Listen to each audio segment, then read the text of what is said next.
अगला उपाय महामात्य। उपाय क्रमांक 6 मामहिम, मूषकों द्वारा पीड़ित करना। इसके अनुसार एक पिंजरे में भूखे मूषकों को उसके सर पर छोड़ना हो और उनके पास चाणक्य के मस्तक के अतिरिक्त भोजन का दूसरा विकल्प नहीं होना चाहिए। फिर महामहिम ये तब तक बाहर नहीं आएंगे जब तक ये चाणक्य के मस्तक को पूर्णतः खा नहीं लेते। नहीं नहीं महामात्य, मूषक मुझे नहीं भाते, बहुत गंदगी फैलाते हैं। कोई और उपाय बताइए। महामहिम बुरा मत मानिए, परंतु मुझे पूर्ण विश्वास है कि वो दास चाणक्य को कभी ढूंढ नहीं पाएगा और आप मेरे विश्वास पे विश्वास रखिए। साधो साधो।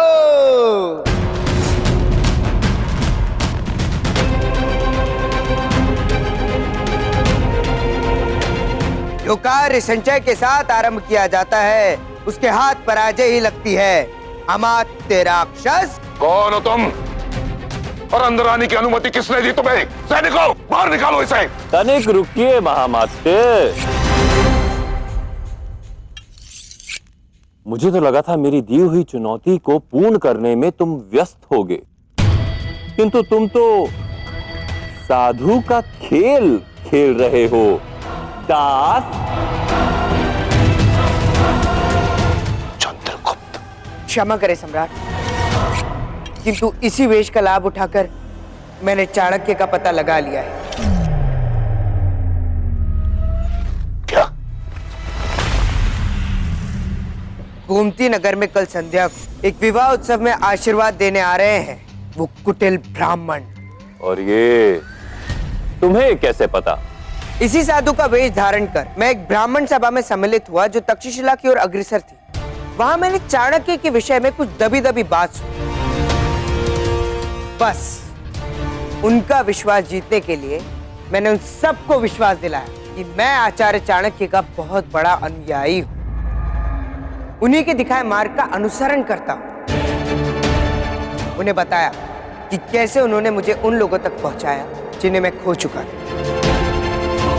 कि कैसे उन्होंने मुझे मेरे क्रोध को पालना सिखाया, कि कैसे उन्होंने मुझे जीवन का वो क्षितिज दिखाया जिसकी उपस्थिति का ज्ञान मुझे था ही नहीं। विश्वास से बड़ा कोई अस्त्र नहीं होता सम्राट, और मैंने उन ब्राह्मणों को विश्वास दिलाकर चाणक्य के विषय में सारी जानकारी प्राप्त कर ली जो मुझे चाहिए थी। अद्भुत अद्भुत दास। अब आप ऐसे अवाक से क्यों खड़े हैं महामात्य? सेना को सज्ज कीजिए, आपको गोमती नगर जाना होगा। जाइए और उस चाणक्य का कटा हुआ सर मेरे सामने प्रस्तुत कीजिए। जी महामहिम, आपकी आज्ञा का पालन होगा।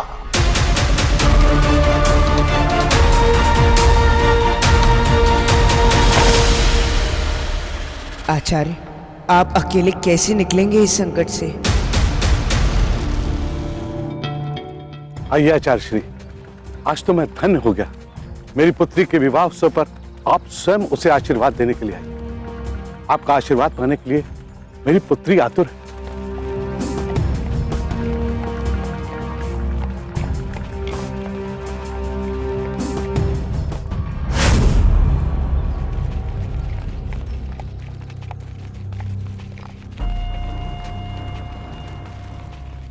अमात्य अपनी सेना लेकर यहाँ किसी भी क्षण पहुंच सकते हैं। अब आप उनसे कैसे बचेंगे आचार्य?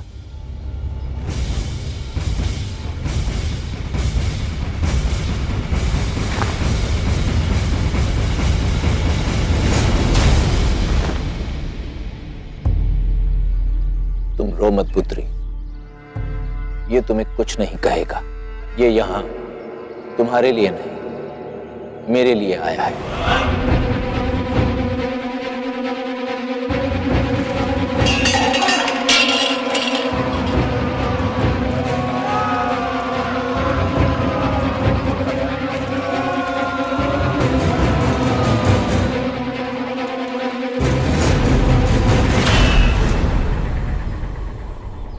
नहीं, आचार्य ने तुम्हें तुम्हारी मां की सौगंध दी है कि तुम कुछ नहीं करोगे।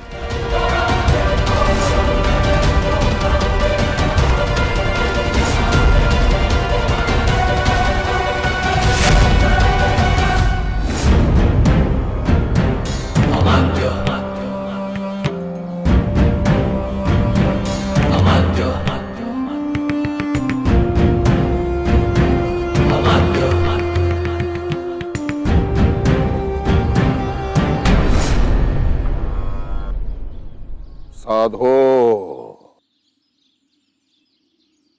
तुम्हारे जीवन की यात्रा का अंत आ गया है विष्णुगुप्त चाणक्य। मगध के साम्राज्य को उखाड़ फेंकने का तुम्हारा स्वप्न केवल स्वप्न ही रहेगा, कभी साकार नहीं होगा। मेरी यात्रा अभी आरंभ हुई है अमात्य राक्षस, और ये स्वप्न तब तक पूर्ण नहीं होगा जब तक मैं धनानंद को मगध के राज सिंहासन से उखाड़ नहीं फेंकता, जब तक मैं खंडित भारत को अखंडित नहीं कर लेता। परंतु आपके लिए अभी भी अधिक विलंब नहीं हुआ है महाअमात्य। आप अधर्म का मार्ग छोड़कर हमारी ओर आ जाइए। अधर्म? जिसे तुम अधर्म कह रहे हो वो मेरे लिए राजधर्म है, और जो मैं निभा रहा हूं और जब तक मैं जीवित रहूंगा निभाता रहूंगा। कदाचित इसी सोच के साथ गुरु द्रोणाचार्य, गुरु कृपाचार्य ने कौरवों का साथ दिया, और संसार ने देखा कि उनका कितना दुखद अंत हुआ। मैं यहां तुम्हारे साथ धर्म अधर्म का शास्त्रार्थ करने नहीं आया। अभी भी समय है, आत्मसमर्पण कर लो विष्णुगुप्त। सम्राट से मैं विनती करूंगा कि तुम्हें सरल मृत्यु दें। वो आपका सम्राट है, मेरा नहीं। आप जाइए, अपना राजधर्म निभाइए, जाकर धनानंद के प्रति अपना ऋण चुकाइए। मैं अपना राष्ट्र धर्म निभाऊंगा, अपनी मातृभूमि के प्रति अपना ऋण चुकाऊंगा। विष्णुगुप्त, मुझे ब्राह्मण हत्या करने पे विवश मत कराओ।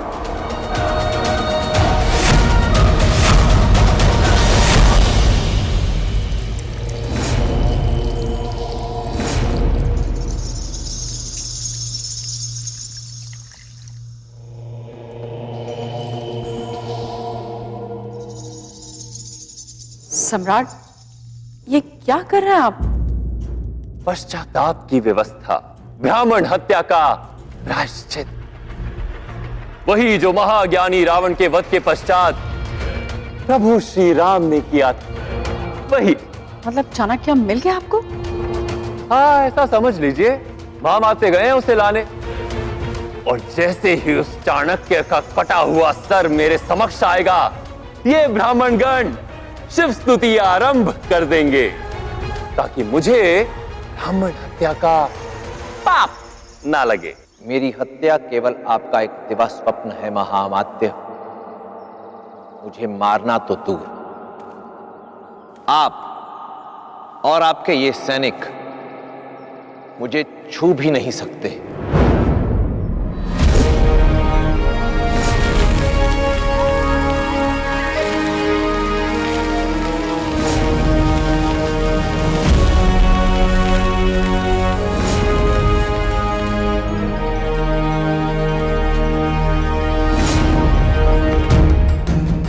मैं यहां उपस्थित आपके सभी सैनिकों को आपके समेत यह चुनौती देता हूं कि मुझे मेरे बनाए इस चक्र से बाहर निकालने का प्रयास करके देखिए। आप यहां मुझे मृत्यु के द्वार तक पहुंचाने आए थे अमात्य, परंतु एक त्रुटि कर बैठे। अपने साथ सैनिक कम लेकर आए, लड़ाई का संतुलन बिगड़ जाएगा। मैं आपकी सहायता किए देता हूं। संतुलन बनाए रखने के लिए इस लड़ाई को मैं केवल एक ही हाथ से करूंगा। ना कोई शस्त्र, ना कोई योजना, आप कर क्या रहे हैं आचार्य? विनाश काले विपरीत बुद्धि। अपने मृत्यु समक्ष देख ब्राह्मण का मानसिक संतुलन हिल गया। देख क्या रहे हो? समाप्त कर दो इसे।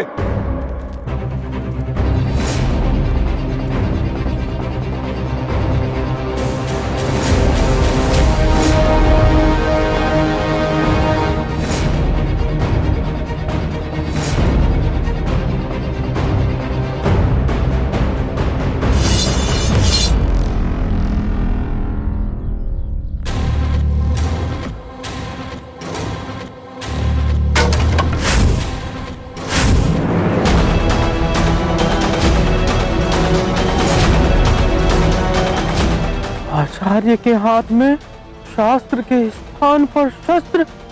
ये मेरी आंखें क्या देख रही है?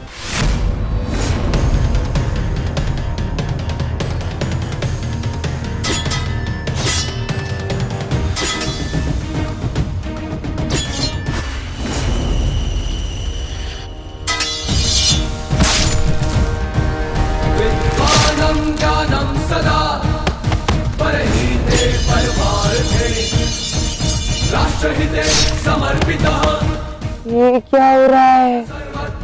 ये सब देख के तो मैं मूर्छित हो जाऊंगा। मन में क्रांति वो है चाणक्य चाणक्य चाणक्य चाणक्य चाणक्य चाणक्य हो चाणक्य चाणक्य चाणक्य हो जो राष्ट्र को नमन करे और शत्रुओं का हनन करे। प्रेम भी है और प्रहार भी, मित्रता भी और रार भी। वो है चाणक्य चाणक्य चाणक्य हो चाणक्य चाणक्य चाणक्य हो।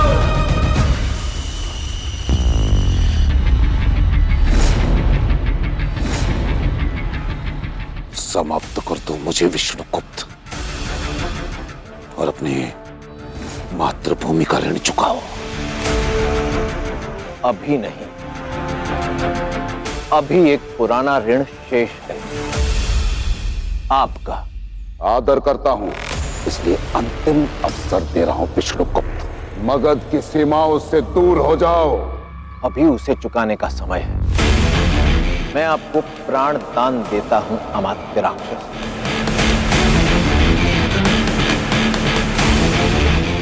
जाओ, जाकर कह दो धनानंद से जितनी चाहे सुरक्षा व्यवस्था कड़ी कर ले, परंतु मैं उसके गुप्त धन को लूट कर ही रहूंगा। मानता हूं कि प्रथम प्रयास में विफल रहा, परंतु मैं पुनः प्रयास करूंगा और इस बार सफल भी होऊंगा। और फिर उसी के धन से उसी के विरुद्ध एक सेना का निर्माण करूंगा। अभी भी आपके पास समय है। यदि आपकी चेतना जागृत हो गई हो तो हमारी ओर आ जाइए अमात्य राक्षस, अन्यथा अगली भेंट युद्ध भूमि में होगी।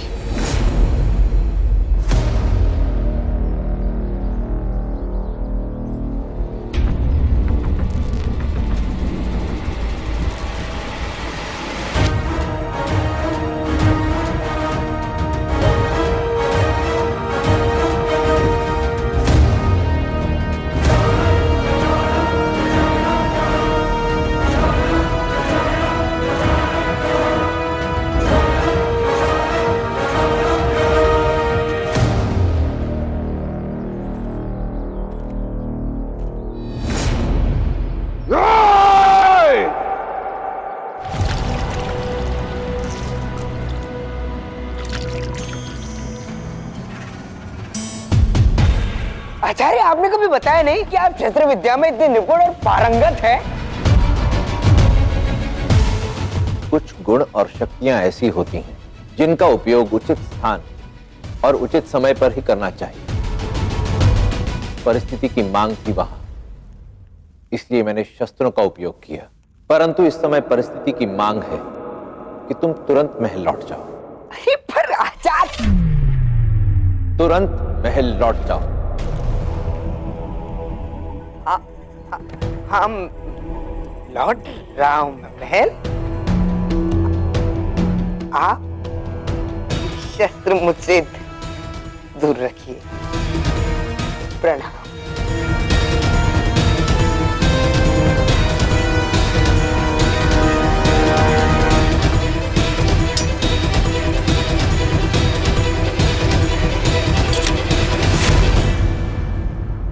अत्यंत खेद के साथ कहना पड़ता है धनानंद कि मेरी मृत्यु की अपेक्षा में किए गए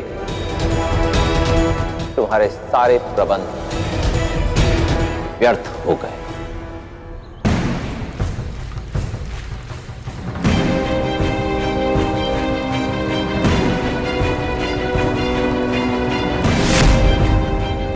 सम्राट की जय हो। अमात्य महल में प्रवेश कर चुके हैं।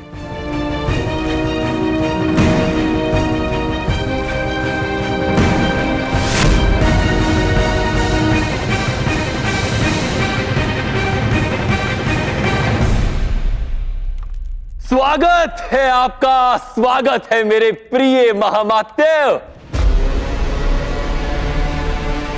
आज से पूर्व आपके वस्त्रों पर रक्त की बूंदों ने मुझे कभी इतना उल्लासित नहीं किया जितना कि आज किया है।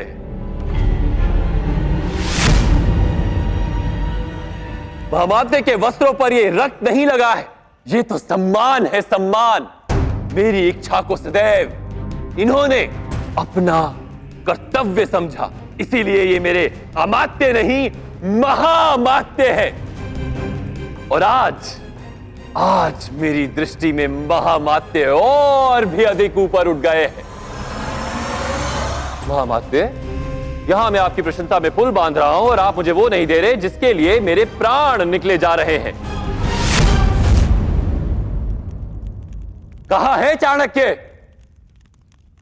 चाणक्य को प्रस्तुत करो। महामात्य, क्या हुआ? कहां है चाणक्य? वो भागने में सफल रहा सम्राट।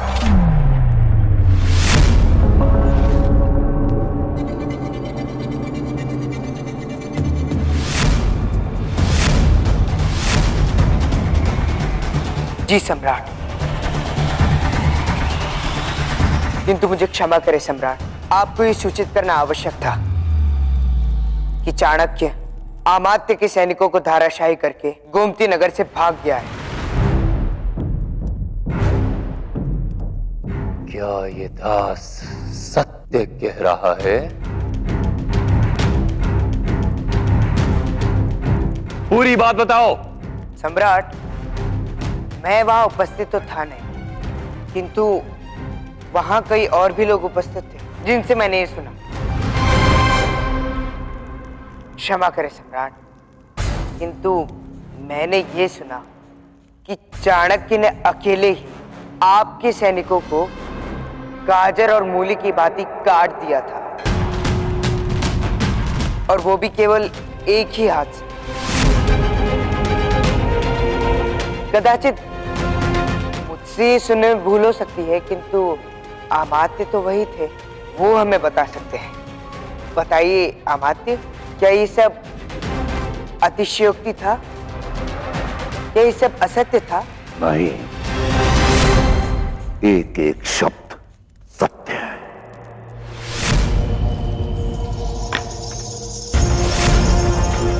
अमात्य,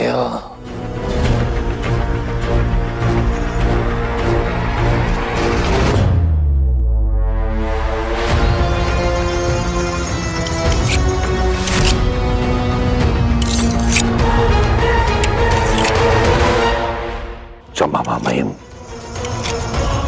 क्षमा कर दीजिए मुझे, बहुत बड़ी चूक हुई मुझसे। अनुचित व्यक्ति के समक्ष आप सर झुका रहे हैं महामात्य। अपने प्रण को स्मरण कीजिए। आपको इस दास के समक्ष दंडवत प्रणाम करना होगा। चाहिए जी।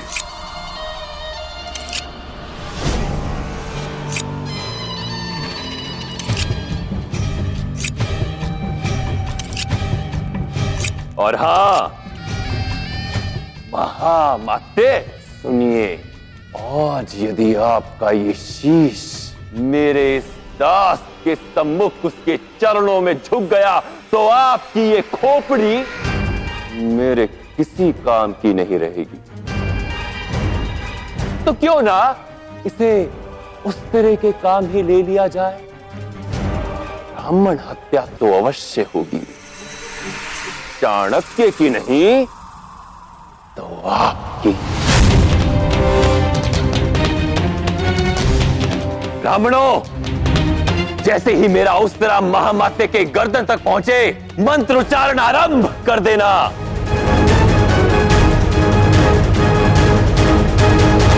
शीघ्र कीजिए महामात्य, मेरा ये उस तरह और अधिक प्रतीक्षा नहीं कर सकता।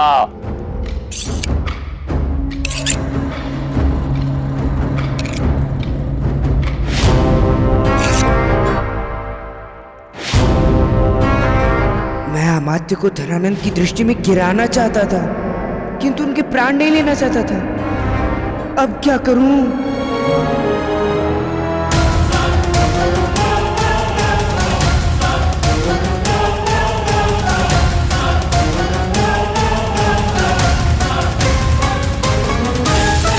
नहीं, रुक जाइए अमात्य।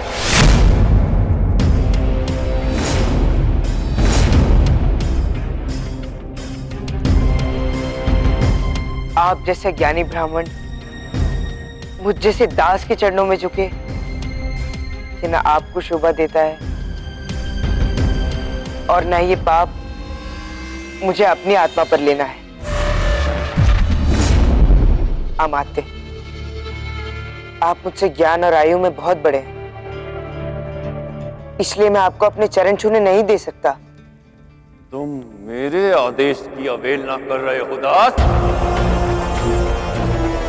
व्यक्ति अपनी आयु से बड़ा नहीं होता, व्यक्ति अपने कर्मों से बड़ा होता है। उस चाणक्य को ही देख लो, अपने कर्मों से उसने मगध के महामात्य को परास्त कर दिया। और एक ये ब्राह्मण है जिसके कर्म उसे दास के चरणों पे ले आए। अब वो चाणक्य ऐसी जगह जाकर छुपेगा जहां कदाचित तुम भी उसे ढूंढ नहीं पाओगे। और इनके प्रति इतनी सहानुभूति मत रखो दास। यदि आज इनके स्थान पर तुम असफल हुए होते तो ये तुम्हारे प्रति इतनी सी दया भाव भी नहीं रखते। नहीं सम्राट, मुझे इनकी नहीं, आपकी चिंता है सम्राट। क्योंकि यदि आज आपने एक ब्रह्म हत्या कर दी तो आप भी उस महापाप की भागीदारी हो जाएंगे। और यहाँ उपस्थित सभी ब्राह्मण जानते हैं कि ब्रह्म हत्या का 100% दोष निवारण नहीं हो सकता। तुम समझ नहीं रहे दास, मैं मगध का ईश्वर हूं। मेरे शब्द मिथ्या नहीं जा सकते। मैंने यदि कहा है कि उस तरह से मैं महामात्य को मृत्यु दंड दूंगा तो दूंगा। कोई ऐसा उपाय होगा सम्राट जिससे आपका वचन भी मिथ्या ना हो जाए और आप पर ब्रह्म हत्या का पाप भी ना लगे? इसके विषय में स्वयं अमात्य ही हमें जानकारी दे सकते हैं।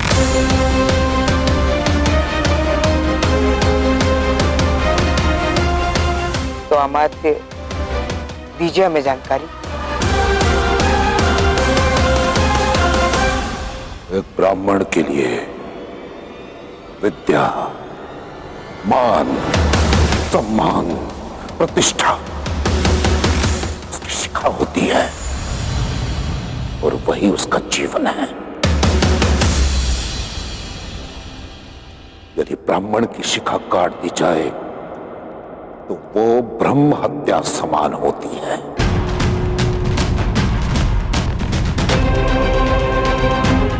उत्तम, अति उत्तम। आपका ये उपाय मुझे भा गया महामात्य, भा गया।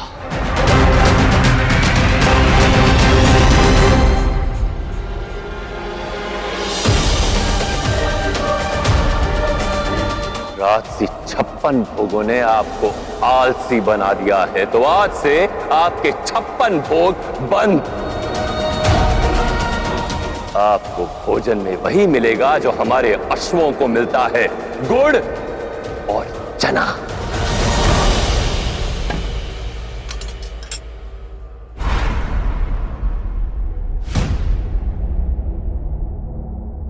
आपको सभी राजसी सुख और सुविधाओं से वंचित किया जाता है। आप अब महल में एक साधारण नागरिक का जीवन जिएंगे।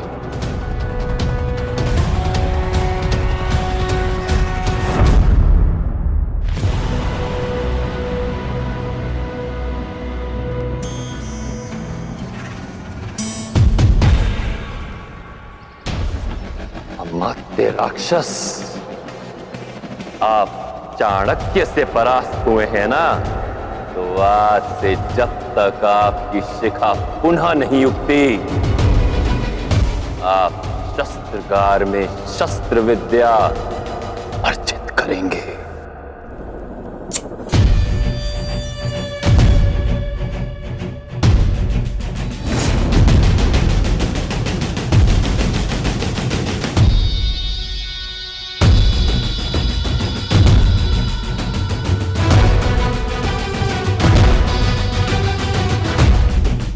प्रयास करना, आपकी शिखा पुनः लौट आने तक आप अपना खोया हुआ सम्मान पुनः अर्जित कर लें।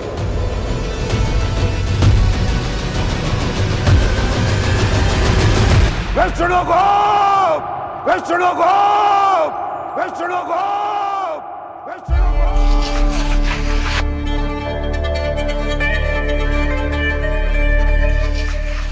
क्यों अपना समय व्यर्थ कर रहे हैं आप आचार्य? आप चाहे तो एक ही क्षण में अपनी तलवार से इसे 100 भाग में काट सकते हैं। शस्त्र कितना भी बड़ा क्यों ना हो, किसी काम का नहीं, यदि उसे उचित स्थान, उचित समय और उचित प्रकार से प्रयोग में ना लाया जाए। शस्त्र को यदि बल से नहीं, बुद्धि से चलाओगे तो कम परिश्रम में अधिक फल मिलेगा। ऐसे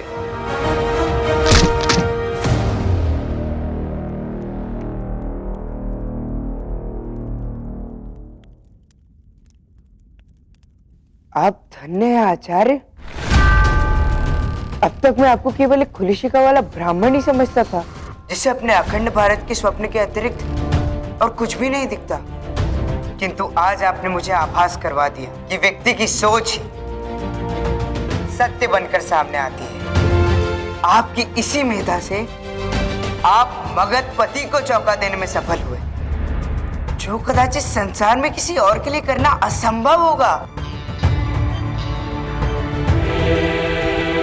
मैं आपको साष्टांग नमन करता हूं आचार्य। अच्छा, मुझे तो लगा था कि तुम मुझे केवल आचार्य कहते हो, मानते नहीं। वो तो मैं बस ऐसे ही आचार्य। और कदाचित तुम्हें आत्मग्लानि भी हो रही है कि तुमने मुझे उचित सम्मान नहीं दिया जो तुम्हें मुझे देना चाहिए था, और ये भी कि तुम व्यर्थ में ही मेरी शस्त्र विद्या और शिक्षा प्रणाली पर संदेह करते रहे। चलो, आज तो ये भी पता चल गया कि आप मन की बात को भी समझ जाते हैं, किंतु मैं इसमें सक्षम नहीं हूं आचार्य। तो बताइए ना कि हम धनानंद के गुप्त धन तक कैसे पहुंचे? राजकुमारी दुर्धरा, तुम राजकुमारी दुर्धरा के प्रमुख अंगरक्षक हो, और अब हम इसी उपाधि का लाभ उठाएंगे।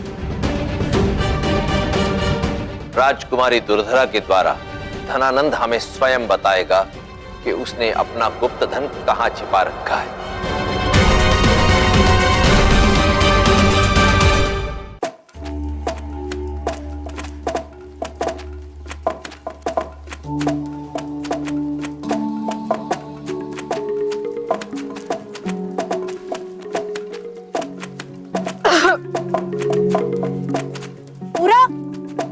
ये क्या कर रही हो तुम? तो मैं मिर्च वाले हाथों से अपना मुख नहीं छू सकती, इससे तुम्हें जलन होगी।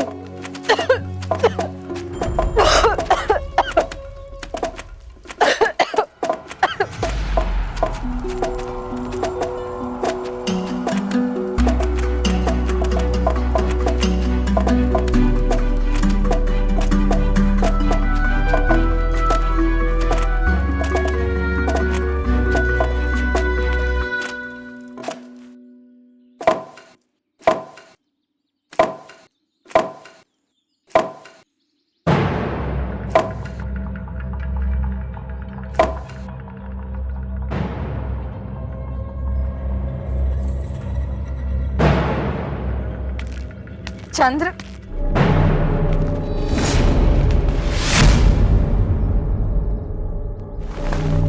बहुत चिंता करता है ना वो दास तुम्हारी, और कदाचित तुम भी उसके लिए भावुक हो, है ना?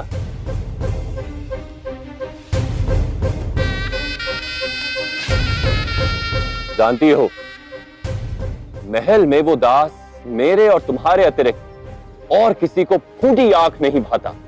सबको लगता है कि बड़े ही अल्प समय में वो मेरे बहुत बहुत निकट आ गया है, और ये सत्य भी।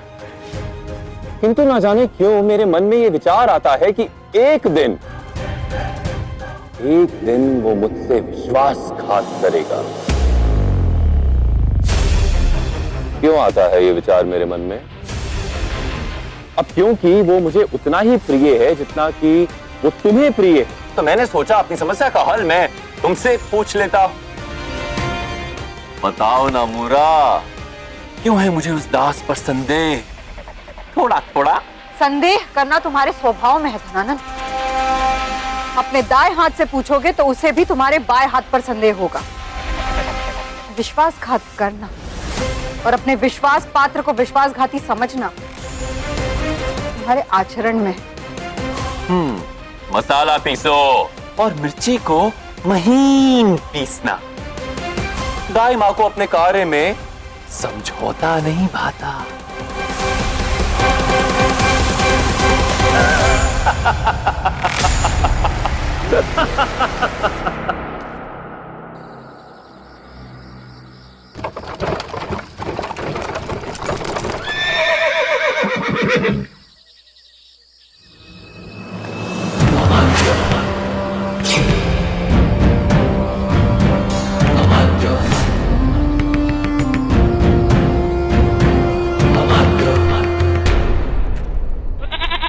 त्रिकाल, क्या था मुझे कि सम्राट ने तुम्हें बहिष्कृत किया, परंतु यदि तुम मेरे लिए किसी और को मृत्यु के घाट पहुंचा दोगे तो मैं सम्राट से स्वयं बात करूंगा और मगध के द्वार तुम्हारे लिए सदा सदा के लिए खुलवा दूंगा।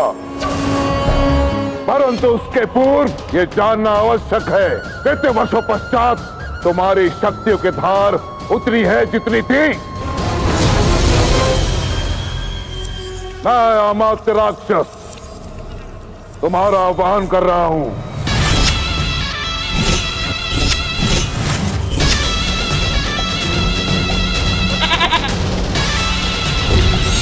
एक अदृश्य विध्वंस जिसकी गति और ध्वनि का कोई अनुमान नहीं लगा सकता।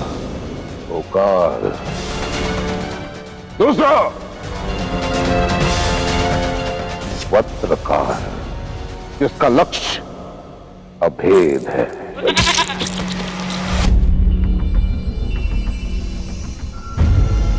किसी भी वस्तु को हथियार बना लेता है, अपना शस्त्र बना लेता है। तीसरा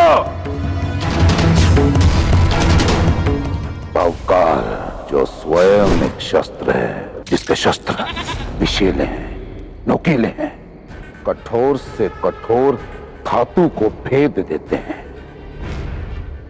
तुम तीनों केवल भाई नहीं, काल के स्वरूप हो, त्रिकाल हो।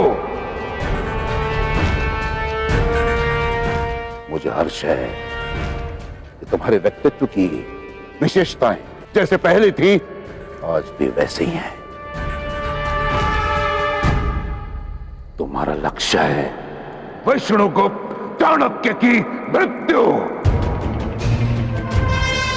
उस तक पहुंचने का केवल एक ही मार्ग है, वो दास चंद्रगुप्त। और अवश्य चाणक्य और चंद्रगुप्त में कोई संबंध तो है। तुम्हें केवल चंद्रगुप्त का पीछा करना है, चाणक्य तुम्हें स्वयं मिल जाएगा। मैंने तुम्हें कहा था ना, वो चाणक्य को जरूर ढूंढ लेगा, अपनी चुनौती जरूर पूर्ण कर लेगा। काश मैं उसे रोक पाती। अब वो भाई की दृष्टि में अधिक उठ गया होगा। उसे मेरा अंगरक्षक होने के अतिरिक्त सारे कार्य में बड़ी रुचि है। तो सम्राट से कहकर आपके लिए कोई और अंगरक्षक नियुक्त करवा दो राजकुमारी। तुम हमेशा अशुभ बातें क्यों करती हो? हाँ, इतनी आसानी से जाने नहीं दूंगी उसे। उसे अपने कर्तव्यों को निभाना होगा।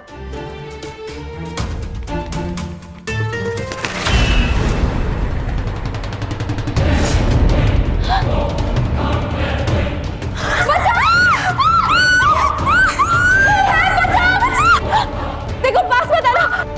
दास, दास, कोई है, बचाओ। क्या हुआ राजकुमार जी? दास, दास, दास, दास, दास, मुझे मारना है, मुझे बचाओ दास, उसे भगाओ, उसे पकड़ो दास, डर लग रहा है दास। अरे राजकुमारी जी, जब तक आप मुझे छोड़ेंगी नहीं तब तक मैं उसे पकड़ूंगा कैसे?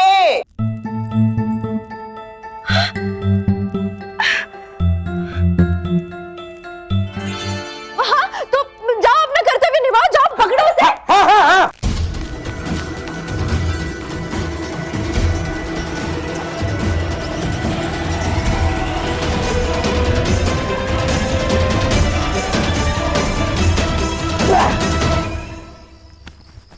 वो पर्चा कहाँ है?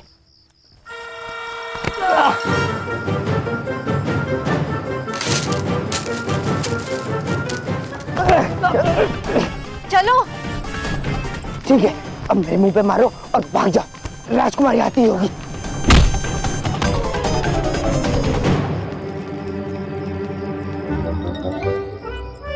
हे भगवान, दास! अरे राजकुमारी जी! अरे कौन था वो? और ये सब क्या है? राजकुमारी जी, हमें सम्राट को सूचित करना होगा तुरंत। मैं दोषी हूं तुम्हारा। मैंने तुम्हें निराश किया है। तुमने तो सदैव मेरा साथ दिया, कभी विश्वासघात नहीं किया, और मैं तुम्हें चाणक्य का कटा हुआ सर देने में असमर्थ रहा।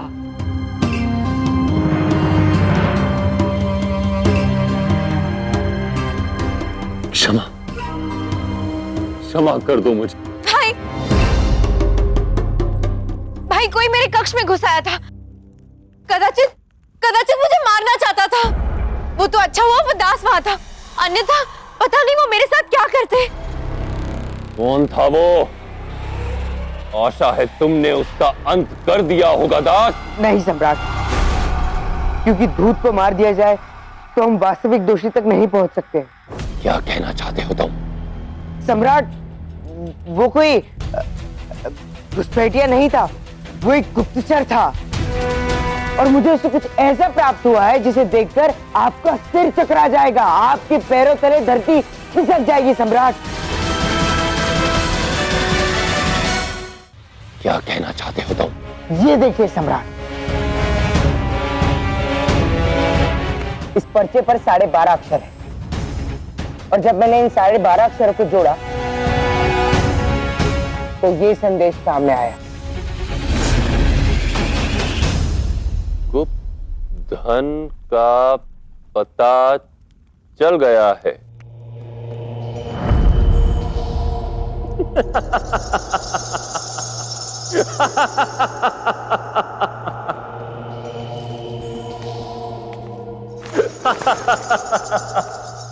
गुप्त धन।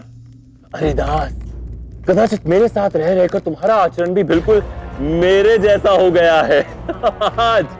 आज ही मुझे किसी ने कहा कि मैं अत्यधिक संदेह करता हूं, अपने आसपास के लोगों पर विश्वास नहीं करता। कहीं तुम्हारे साथ भी तो ऐसा नहीं हो रहा? मेरा धन बिल्कुल सुरक्षित है, कोई भी मेरे धन तक नहीं पहुंच सकता, क्योंकि मेरा धन एक अबूझ पहेली है, और यदि कोई उस तक पहुंच भी गया तो भी उस अबूझ पहेली के धागों से मेरा धन इस प्रकार बंधा है कि कोई उसे चुरा नहीं सकता।